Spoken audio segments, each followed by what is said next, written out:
it's lovely to meet you both. Lovely to meet you too. Congratulations on this epic space opera. So obviously there's a lot of influences going on here. So to start with, can both of you just explain to me why you wanted to play the character that you're playing, and what was it about their backstories that you found compelling?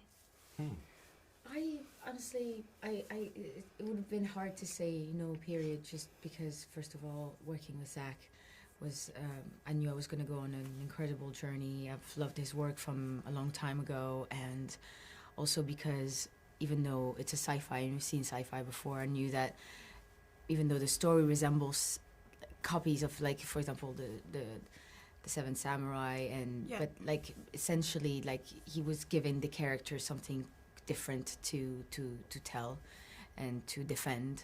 And also because the character of Korra is very complex and very I don't know, very like deep and different, and also just to play a strong female character is always appealing. And also it was my first time being a lead, so that was exciting. Well, she gets some amazing fight scenes, and so the one where obviously in conflict awful things happen, and I'd like that it confronted the issue of what women go through.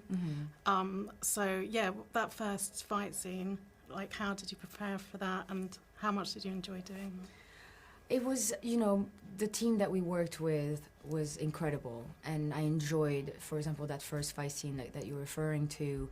The stunt guys are incredible to work with and so helpful, and that topic specifically, like, helped me definitely to go there and to fight with all I have. It's something obviously to defend.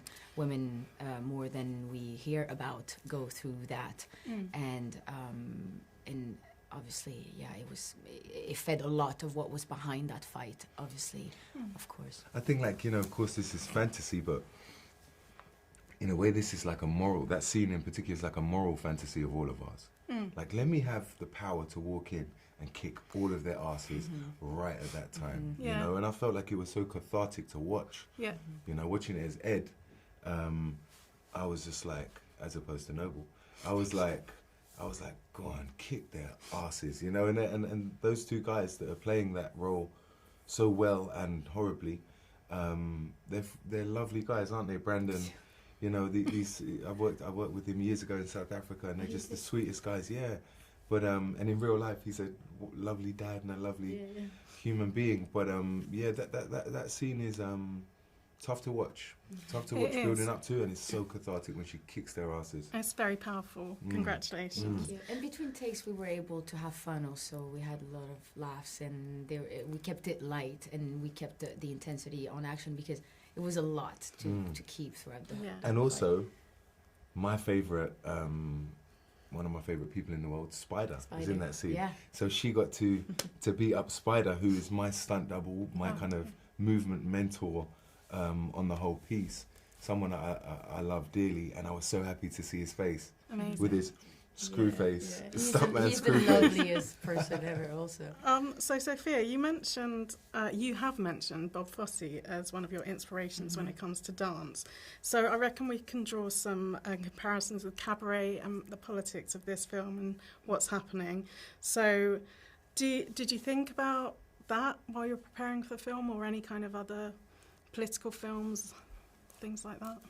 Do you know, I didn't. I asked Zach, and he mentioned few movies that he was inspired by. That, that formula of, one character goes and gather a troop and to go on a mission. That's like sort of a formula we've seen in several movies. But I like the idea of not going and finding it in another piece of art that already exists, but just reading the script. A lot of the time when something is well researched, well written, you don't have to look outside of it in terms of finding the character. And especially for Korra, and we'll find that out more in movie number 2, but she is going through something quite unique that I couldn't find. I haven't found that in any piece of writing, in any book, in any other film.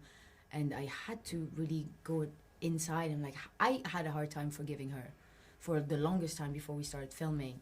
And I had no idea how I was going to find her And it's just by like staying with it, and then I found a way. I understood, and I gave her, like I found the redemption for her. And I thought, you know, when I truly felt that she deserved it, then I could actually go there. But it was hard at first, a little bit. But that with itself, I couldn't go and find it anywhere else.